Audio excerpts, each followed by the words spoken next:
Sounds good. So hi Darcy, it's so great to chat with you. Hi, thanks for having me. As you know, I've really enjoyed getting to know you on Facebook, and it has been a real pleasure to have you on with us today. Good, thanks. I'm glad to be here. So let's start by having you tell us a little bit about yourself. Okay, my name's Darci. I'm a philosophy professor in Michigan. I am fairly low key, border on lazy, um, but part of my life is looking at philosophy and looking at arguments and looking at academia. And the way I make that manageable is by focusing on things like pop culture, the way that philosophy can like interact with our real life. And that will end up being sort of relevant to why I like Sabbatical Beauty, and I've sort of become really active with it. Um, so there's not much to say, except I'm a boring philosopher that likes pop culture. But That's so cool. Could you tell us about yeah, how your connection of philosophy and pop culture led you to get involved with Sabbatical Beauty? yeah. So I like looking at, for example, I teach business ethics. So I like looking at the way businesses overlap with society, the way they reinforce social values. And when I looked at issues like the beauty industry, it's Mm-hmm. really difficult to find a way to justify that industry when you see the problematic pop culture references. So, unrealistic standards, exploitation of women. And when I started following Sabbatical Beauty, I was skeptical because of the business component that I get from philosophy. But I sort of fell in love with the company because I saw that you were identifying things that you valued. You were trying to maintain like ethical standards, ethical values, get into this industry without reinforcing negative stereotypes or problematic ideas of self-image. And that made it really attractive to me in the sense that a person can invest in self-care, can invest in this industry without falling into those like business traps or those like social problems. And so that's one of the reasons the company became really attractive to me, was focusing on the stuff I work on with business ethics and seeing you were avoiding a lot of those traps. So that professional component uh, sort of what drew me in, seeing that model, the business model that was actually ethically justifiable. That's so awesome. I mean, I knew you taught business ethics, but Yeah, I didn't know like to what degree. So yeah, that's really cool. Like, I mean, you've really identified one of the big things that's been really important to me, like creating a beauty company that doesn't make you feel bad about yourself. yeah, yeah, absolutely. Yeah, and so one of the books I look at focuses on how individual decisions and business decisions end up shaping us as people. They shape an organization, and they have the ability to shape society. Oh And wow. that's one of the things I've been watching with the Sabbatical Beauty company, the community, with you as the founder and operator, is how you have a very clear idea of what those values are and wanting to make sure that your product is still high quality, Hmm. but is still acting in a way that's in accordance with those values. And um, I may not have asked your permission, but I might have used you as examples in my classes about a Awesome. business model that does that, but also ends up shaping the community, because I've seen how your standards and your products end up having that ripple effect with the users and the way the community reflects those values. Even if people aren't using the products regularly, they're still spreading that message and that idea That forward. is that is Yeah. so awesome. I mean, like from Right. my perspective, is what I try, but I Yeah. don't know, like whether I don't know how much people You're like. successful. Yeah. You're doing it well. I mean, how do you see it? Like, that's a really great concept. Like, because you're talking about the larger brand identity. Mhm. I don't just want to sell beauty products. I want to like create a community of people that like to want to support each other and are happy supporting each other. So, how do you see that translating into like our decisions as a community and like? So one of the downsides of being like a woman in the world today is this expectation of beauty and these unrealistic expectations of perfection, but then also finding that balance of how an individual can engage in self-care in ways that might line into that, like caring about how you look, caring about your skin without feeling guilty. And I've noticed in the community there's so much effort and emphasis on doing something because it makes you feel good about yourself, investing in yourself, doing things that take care of your body, take care of yourself mentally as well as physically, and doing it in a way that isn't morally problematic or shameful. And I see a lot of the women in the community share their ideas, focus on how the products have helped them, how it helps them feel better, how there's not necessarily something wrong with investing in caring for yourself. And there are some products, like today I got my haircut, my stylist asked me why I'm so in love with the products. And I'm like, some of them, like, I don't really know if they make a huge difference. I don't know if anyone else notices, but it feels good. It feels like I'm taking care of myself. It is sort of like indulgent in a non-problematic way. And I'm thinking specifically of the sake and rice sleeping mask. I just put that on and I just feel soothed. There's a lot of attention to all these different components, like the scent, the feel, the process. But then the community of building people up, of saying, you can care about yourself, you can care about your skin, you can be involved in this industry without contributing to those problems of unrealistic expectations. And the community that we have is something I haven't seen before, with predominantly women who are just building each other up and focusing on that self-care component and the skincare products as a component of it, but not because of sexist or problematic reasons. Sorry, using problematic a lot. It's no, makes sense. personal terms. Yeah. But I think you're also centering on like why it's such a, it's why, I mean, I always talk about it, that the community for me is almost more important than the products itself. But like, for example, one thing that I love is when people post selfies in the group and instantly everybody's like, you are so pretty, oh my God. And I love it also because, like, first of all, I feel that people are genuine when they do it. Yeah.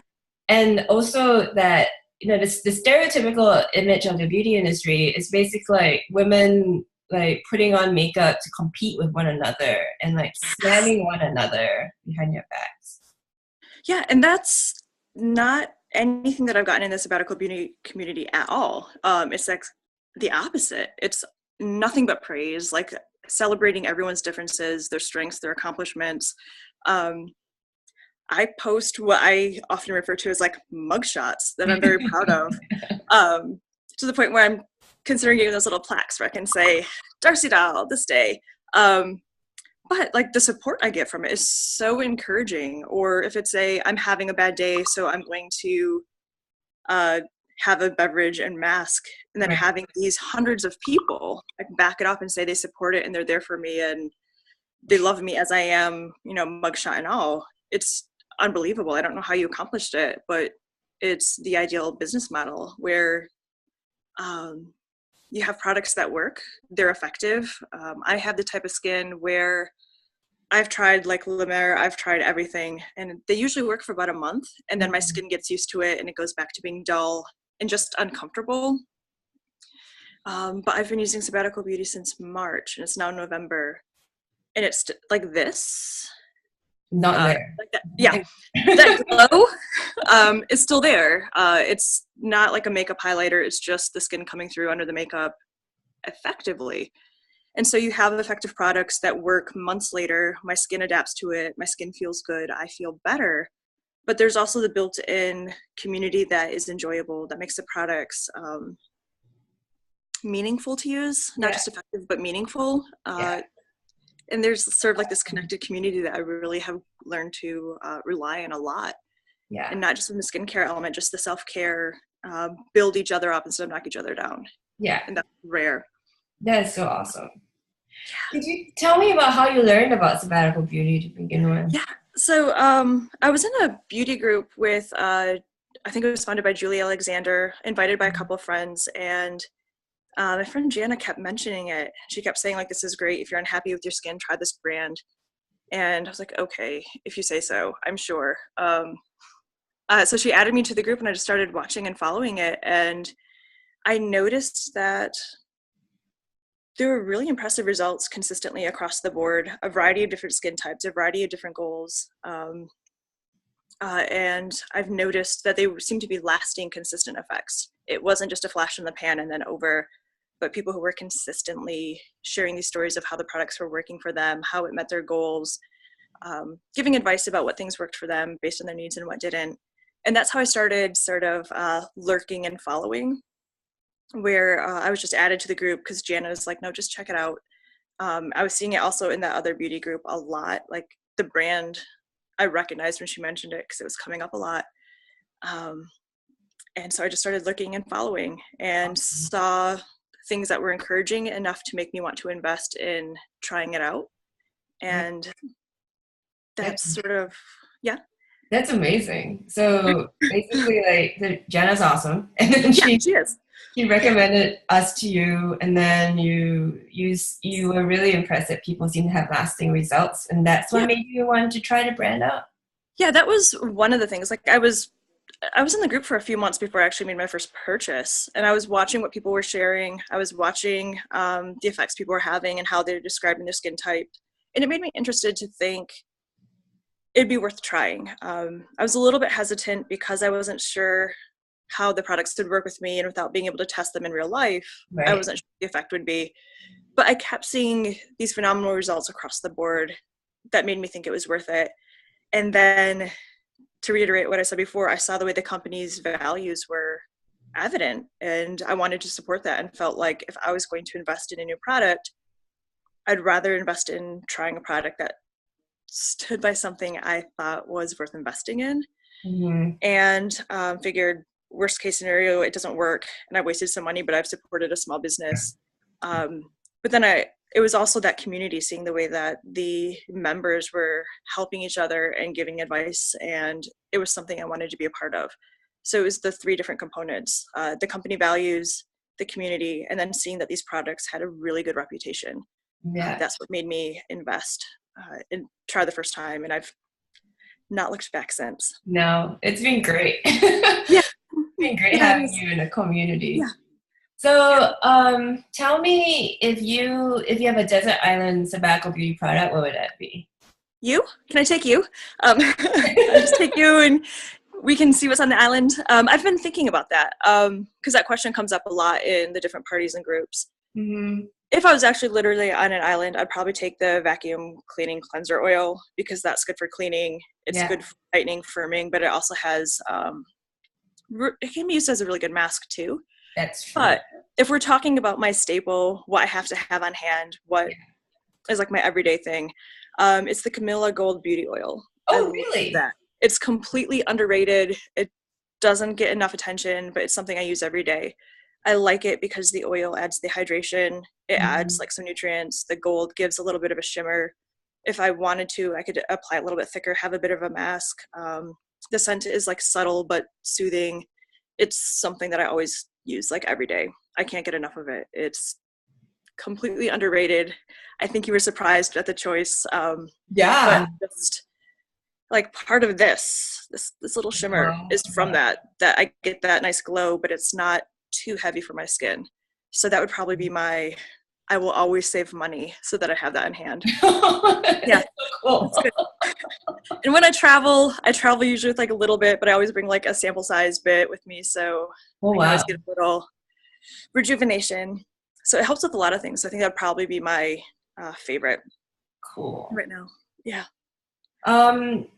So if you were, what advice would you give to a friend, say, who was on the fence about sabbatical beauty and was thinking about making their first purchase but wasn't sure whether they should take it? So first I would ask them like what they were actually looking for, because I would want to know what they're looking for. Like if I had a friend who wants Botox and Botox results, we would have to have an entirely different conversation. But if there was somebody who was like a whole different thing, but if somebody's looking for a new skincare line, I would ask them what they were looking for, try to get an idea of their skin type, what their expectations are, and then encourage them to look at the community, ask for help, get ideas for what combinations are going to work for them. And the pitch I often give people, because I tell people often, is it's an investment, but it's an investment in yourself. It's an investment in something that you will enjoy, that will make you feel good about yourself, that will be kind to your body, that might be neglected elsewhere. But it's an investment that'll pay off. I mentioned today to somebody that I feel bad because the products last so long that I'm not throwing enough money at you. I feel bad because the samples are like, this big, and you spend the money, but then they last for like 6 months. so they last and they're effective. And that's what I keep focusing on. Like, identify what your needs are, look at the community to get an idea of what things to start with, try them out, and then you will be happy because you're going to be investing in something that's going to work and it's going to last. So if there was a product that costs like $50, but it lasts 6 months, Mm-hmm. it's actually a really good deal. So if you're on the fence, try it. Or on occasion, I'll pull out pictures and do here's my old mugshot, here's my new one. If I can do it, it's an enjoyable process, and it's effective, and it's been really rewarding, and I can't say enough about it. If anything, I'm underselling it. And so I tell them, take that investment in yourself and make an informed decision so that you're investing in things that are likely to work, but the investment's going to pay off. You're not going to regret it. And I think it's such a great thing that you mentioned about the sizes of the samples as well, because I mean, I get some people are like, oh, but the samples are so small for how much they cost, and they last a really long time. They do. And it's one of the other things that I've found attractive about the products is when I first started using them, I had to use more. Yeah. But the better my skin gets, the less I need, which means it lasts forever. Yeah. And that in and of itself is a testament that I am not having to use more. It becomes more effective the longer I use it. And it's a good shelf life, and it lasts. There are other products that you go through in a few weeks or a month and they become less effective over time. I'm not noticing that with these products. I can't express enough to people why it's worth the investment. And I've even told other people, like close friends, this isn't an offer for like the world writ large, but like my sisters or close friends, I say, buy. If you don't like it, I'll buy it back off of you. Oh, wow. Like, I'll do it. So members of the group know that I just bought my sister basically a starter pack for her birthday.